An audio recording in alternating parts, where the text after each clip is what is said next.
You're watching The Wellness Hour, the leader in medical news and information. I'm Randy Alvarez. Today's topic, new treatment options for people with sinus problems, new breakthroughs. With us, we have an expert on the topic. He is board certified in otolaryngology, ear, nose, and throat, and board certified in plastic surgery. With us, we have Dr. Mark Jones. Dr. Jones, welcome to the program. Good to meet you, Randy. I'm glad to be here. All right, now, before we get into today's topic, and I have lots of questions, who's the typical patient, and what are the different services you offer at your center? Typical patient for the sinus problems that we treat at the Sinus Center are very common. Most of them just have facial pain or discharge, difficulty breathing, and this can be from, and especially in Atlanta, we have a lot of allergies. And allergies is probably our number one problem that starts this process of sinusitis and nasal pain, nasal discharge, bronchitis, and can extend to a myriad of other problems that are as unspecific as fatigue and earache and nose pain. Sometimes these patients come from every age group, even from childhood, but I would say our predominant ones are middle-aged working people who have just trouble getting up in the morning because they can't sleep. They know they have something wrong with their nose. They know they have something coming out of the nose that shouldn't be there, and it comes and goes throughout the main seasons. And in Atlanta, that can be all year, but it's predominantly when we have things in the air, which is now in the spring or in the fall. The winter clears up a little bit. The summers are a little bit better, but a lot of people, it's all year. Now, one of the reasons why we invited you on the program is to talk about balloon sinuplasty, right? And are there a lot of people where you are, I mean, like tens of thousands, 100,000 people that can benefit from these type of surgeries or this type of surgery that are doing nothing? That's true. Atlanta's metropolitan area is something like 6.5 to 7 million people, and it's estimated that about 15% of these people have sinus disease or problems. And so over 1 million people yes, that have really bad sinus problems. Well, just in the Atlanta or North Georgia area. So there are many things that are done for this. So, I mean, we could start out simply with medical management, which is the start off, but a lot of times this doesn't work. And so we have to progress, and there's sort of a ladder that we use. There's some new techniques that are really easy for the patients. It's outpatient in-office surgery frequently. It manifests, the latest procedures are called balloon sinuplasty, and it's analogous to a catheter they use in heart stents. When the heart arteries get plugged, you put a little balloon up inside and then blow it up. And this is similar to what we're now doing for the sinuses. So it opens up the airway? Yes. When I was doing my studies at Johns Hopkins, my professor, and this was many, many years ago, we used to do the very old-fashioned way. He was a Swiss surgeon, and we would take knives and pliers and instruments to open these drain holes in the sinuses.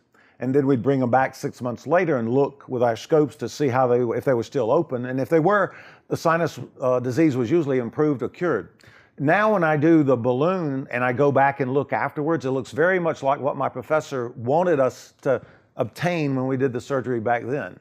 So now, though, it's much less bleeding and pain. It's very easy on the patient. It's like going to work the next day, and it's like immediate relief. So it's a big improvement. Now, in our green room, 15-minute procedure for you to do.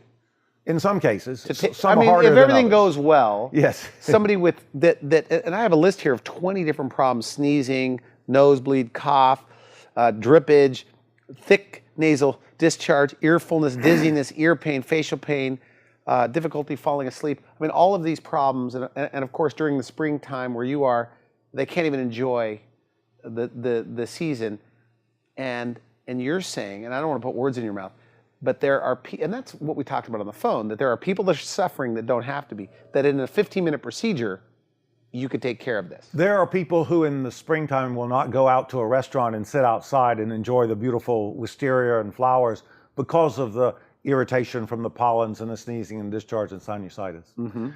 Just last weekend, I took my family, I have a 5-year-old little boy, we went down to Callaway Gardens and we biked 15 miles. He's just learned to bike, so it's kind of fun. But we passed innumerable people who were wearing masks, because of the pollen getting into their sinuses and causing problems. They don't have to do that.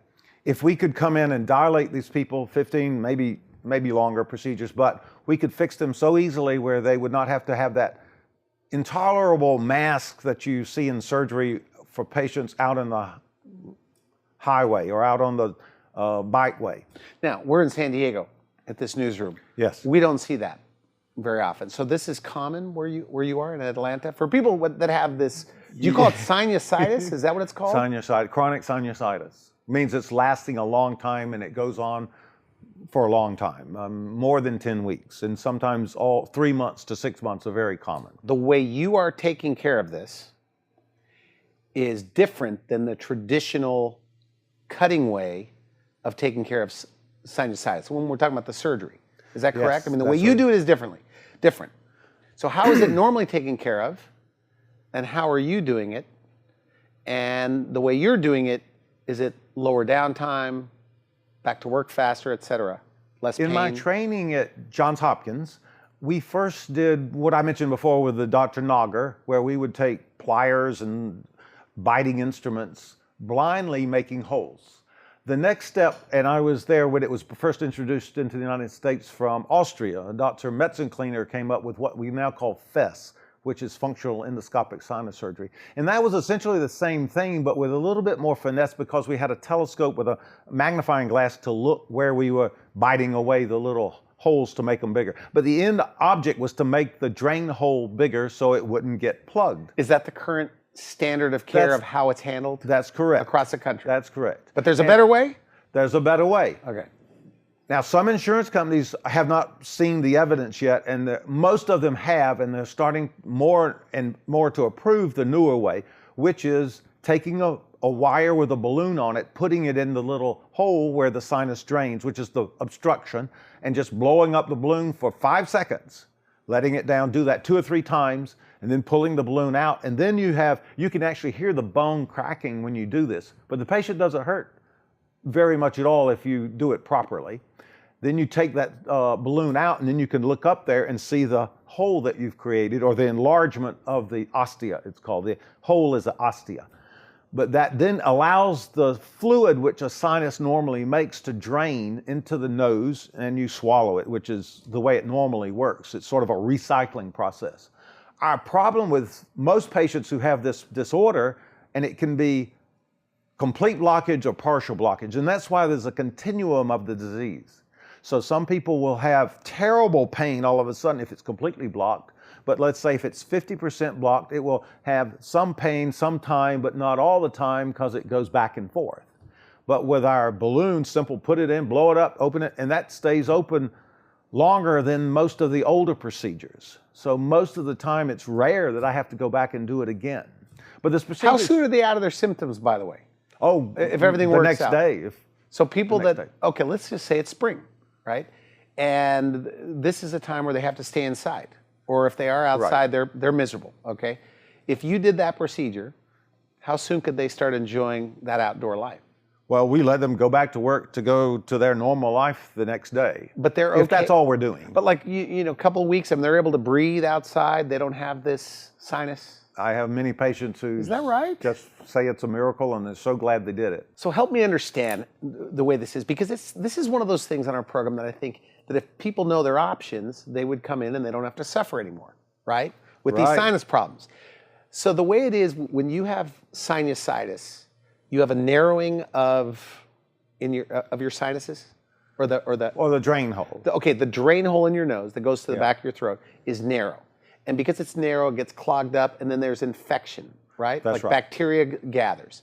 So these people, that because it's narrow and there's bacteria, about 1 time or 2 times a year, they go in. I have a father this is his life.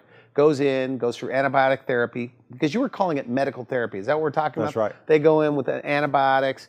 And irrigation. Irrigation, and then it goes away for a little while. Right? That can help it, especially in the early stages. stages. But it's a cycle that he's been going on for 20 years. Is that common that people treat it like that, or treat it themselves? This is true, yes. Steam is another way that medically is treated. This is more of a European. I studied 2 years in well, 3 years in Europe. And steam in England is a big thing for them. They will get a steam vaporizer that you breathe in, and that lubricates as well. But it's only temporary relief, and right? it's temporary. Because there's an infection going on. Is that correct? Well, what happens In some cases? In some cases. Our sinuses make about a liter of fluid a day. So the main sinuses are here, deep, and around the nose. And so that's where you get the aches and pains. And sort of, if that is particularly painful, then think sinusitis. And the first treatment for that is to try to open up your nasal cavity with decongestants like nasal sprays, nasal quart, which is a steroid, or the vapor, or pills even. And that may help that for a short period of time, and sometimes it may work if you don't have it very badly. But over time, the allergens tend to swell the tissue more, you get more blockage, then you get maybe complete blockage of one of the sinuses, or 2 or 3 or 4. There are mainly 8 major Like you sinuses. can't breathe out of one side of your nose? Correct. Okay. The problem with the septum too can augment this, because if your septum, which is that center piece of material dividing your nose into 2 parts, if it's bent, the airflow gets turbulent. And turbulent air, rather than just laminar flow, Wow. causes spots to dry on the sides. And if it dries and you get a crust over one of those ostia where it drains, you'll get backup of the fluid and sinusitis. So if you can get out that crust, that's why people have a lot of crusting from the dried snot or other material. That sets up a program of blockage, which sets up sinusitis and infection. So with your balloon, okay, so you go in. Okay, so let's say somebody's completely blocked up. They're going through this cycle. It's spring or whatever. There's lots of pollen. They go in with the balloon. You're opening it up. You're also cleaning it out. Yes. Is that correct? And you're doing some medical therapy as well to kill if there is a infection going on. And now that you've cleaned it out, you've used the balloon, they're back to work the next day. How long can this last? Is this 3 months, 6 months? Well, I try to keep the muscle medicines as well. We start them before antibiotics, as well as some decongestants that shrink the lining. Some of the latest evidence is that that helps to do that before and after the surgery. Then the balloon sinuplasty opens it up and doesn't allow ingrowth of the tissue that we've seen yet. So it's really hard to tell you how long, but I've been amazed at. Well, I mean, you can tell me what do patients say? I mean, years? Years. Well, that's a long time. Most all the time. Are there certain people that it never comes back? That means they have a regular nose like I do? That I could breathe and I'm fine? And That's true. The complicated ones are the ones with what's called polyps. Primary care physicians will watch this show. They'll tune into this show. What do you want them to know about what you're doing? Well, I want them to know that it's available, and it's not that monumentally surgical like some of the other procedures were. There's less blood, you might say, blood and guts. It's not bleeding. It's not painful. It's office procedure. I do other procedures as well. This is one of my main interests, but I have much easier time getting general practitioners to approve surgeries that I don't have to put somebody to sleep. Like facelifts. If I don't have to put them to sleep, or the balloon sinuplasty, oh, no problem. It's like going to the dentist. But if I have to put them to sleep, it's more complicated, and we have to get EKGs and other clearances from the medical people to be sure that we're But not insurance, I mean, most insurance covers this. Is that correct? In Georgia, most every insurance except one right now is covering it. So if you have, or been told you have sinusitis, or if you have sinus problems, go to your doctor and say, I want to know more about balloon sinuplasty. Exactly. And they can come to our office and we can try to explain it to them in more detail. If the doctors want to come, that would be fine too. And a lot of the doctors are coming because they have some disease. Do they want a referral? I mean, the insurance companies, do they need a referral from their primary care physician? Could they call you directly? Yes, they can call us directly. Sometimes some insurance companies will request that we get the old information, what's been done before. So it helps if we have a referral, but we don't necessarily need it, or we can go back and get it after the fact, after we've seen them. We like to scope them with an endoscope to look in their nose and see what kind of condition it is. Sometimes we need a CT scan. That can be done in the office that we have as well. But this is not a big painful type of a thing. No, most of this can be done in one day when they come in, and then the next day or whenever with the appropriate scheduling, It's come in and have it done and go home, back to work and feel a lot better. Go out and eat the picnic outside on a pretty spring day with all the pollen around. So now on these consults, when they come in, are these normally people that have put this off for 10 years? That means they've lived with it a long time? A long time. And most of them have been treated a little bit medically. Like antibiotics, things like that? Antibiotics and sprays. And it may help temporarily, but then it comes back. And most of them, frankly, I asked them, how many episodes have you had this year? And they said either 6 to 10 or continuous, and it doesn't go away. What is an episode? Facial pain, achiness, fatigue, soreness, nasal discharges sometimes can be. The worst ones are greenish and yellowish, blowing your nose. So 6 times a year? Oh, easily, many times. And they treat with antibiotics. It gets a little better, then it comes back. So they change the antibiotics and it goes away and it comes back, that kind of repetitiveness.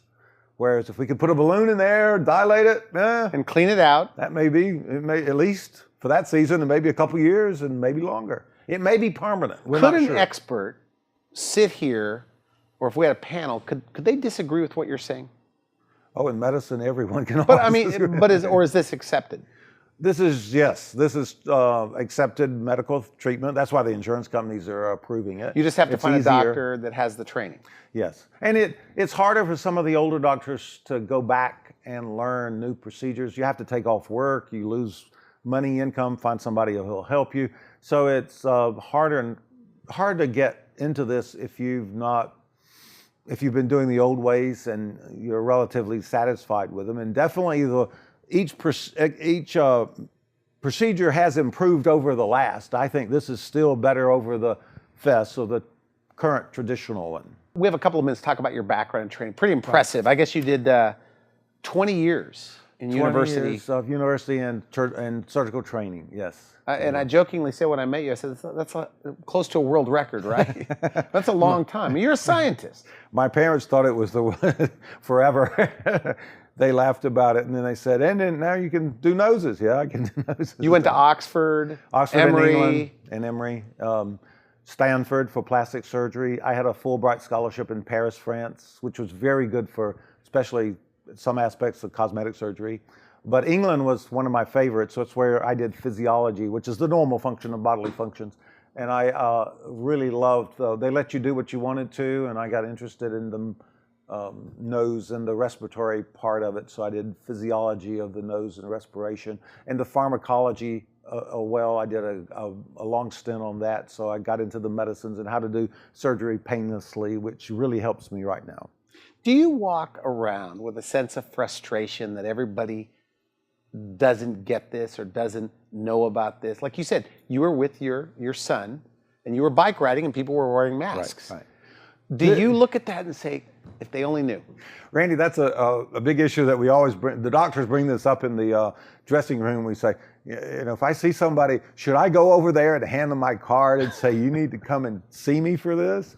Or is that soliciting business that you shouldn't do? It's really a dilemma that every surgeon doctor has. So how much, when they don't come to you and ask for it, do you go give it to them even though they don't know who you are?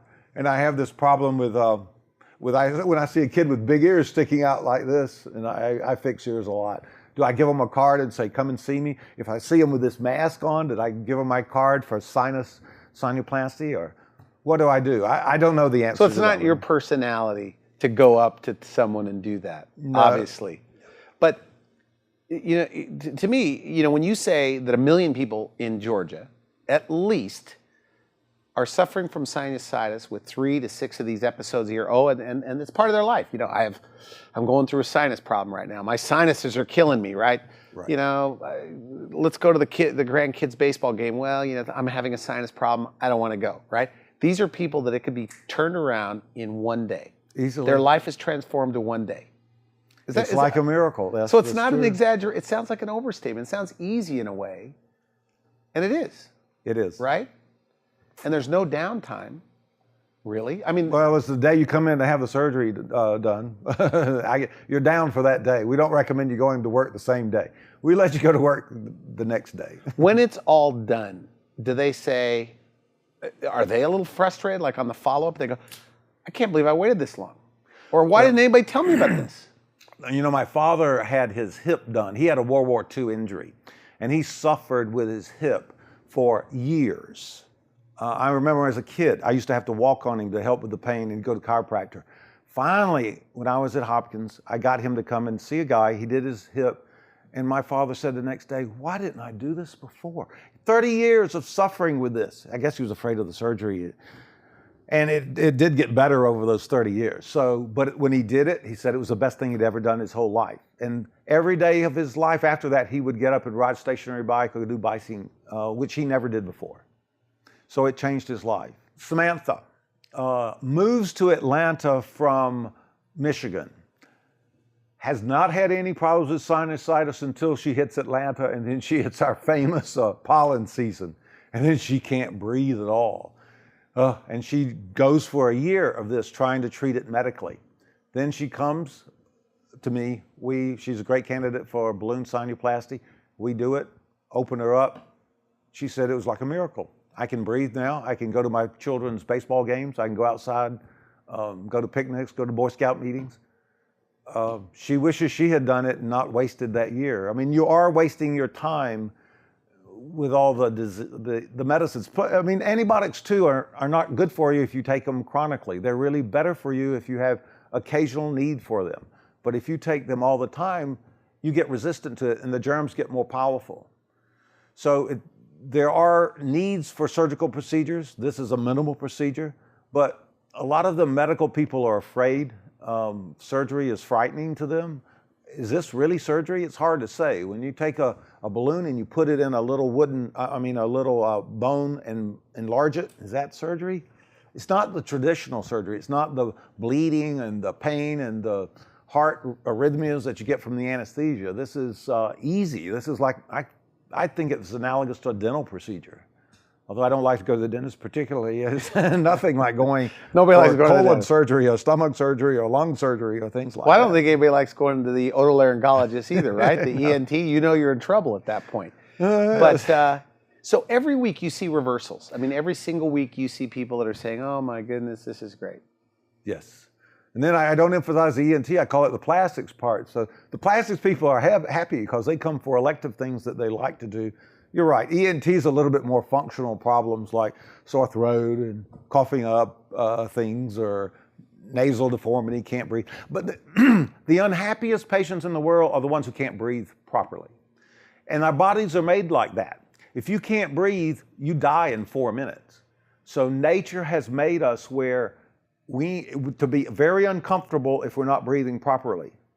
So we'll do something to fix it, or the body may assume we're going to die in 4 minutes. So it's a very uncomfortable feeling. So if we can fix it and you have this miserable feeling of nasal problems, breathing, pus, fluid coming out of your nose, facial pain, nature's making you miserable. It's telling you to do something about it. So come in for a consult at least. Come in. So if somebody we don't have anything has to lose. people I guess with sinus problems know they have sinus problems, right? Yes. And now what about the crowd that they're saying, I don't want to go, they're 60, 70 plus. I don't want to go to the doctor, right? They're just going to find something wrong. So they treat it with a bunch of nasal things, over-the-counter, allergy medications. What do you say to those people? They've had it for 5 or 10 years. They don't even want to go to the doctor, let alone, get any type of procedure done. What do you say to them? Well, the people who you're talking about, what they do takes a lot of time. I mean, you have to go to the doctor to get the antibiotics and get evaluated, sometimes do culture, so there's an expense. The nasal sprays that open you up, you shouldn't do more than 3 days like Afrin, because then it loses its potency and you do it just to stay normal. Or the sinus irrigations. Some people get relief from that, but sticking a tube up your nose and washing it out with saline every couple of days is not terribly pleasant. I would challenge them to say that the balloon sinuplasty is a lot less unpleasant, more pleasant than doing this sinus irrigation repetitive the week after week after week after week, because all that's doing is washing out the allergens, the pollens that are in the nose, which are going to be there. Once you wash them out, they come back because you got to breathe. They're in the air. They're floating in the air. You breathe, you get more. You got to wash again. So it's like perennial bathing. You're just Bathe all the time. Yeah, that'll help So you. they can go in, you open it up with a balloon, you clean it out. They can go back to work the next day. Now I understand they have to pack the nose for the bleeding. So the next day, do they look odd at work? No, that's not true. You do not have to pack the nose after this balloon sinuplasty. And even in the septums, I don't pack the nose anymore. But is that how, I mean, with normal sinus surgery, they have to Yes, pack the nose? traditionally, surgeons do pack the nose, and you can't breathe, and it's a miserable experience while it's packed. And the worst part is removing the packing. It has been said it's like removing your brains, pulling your brains out.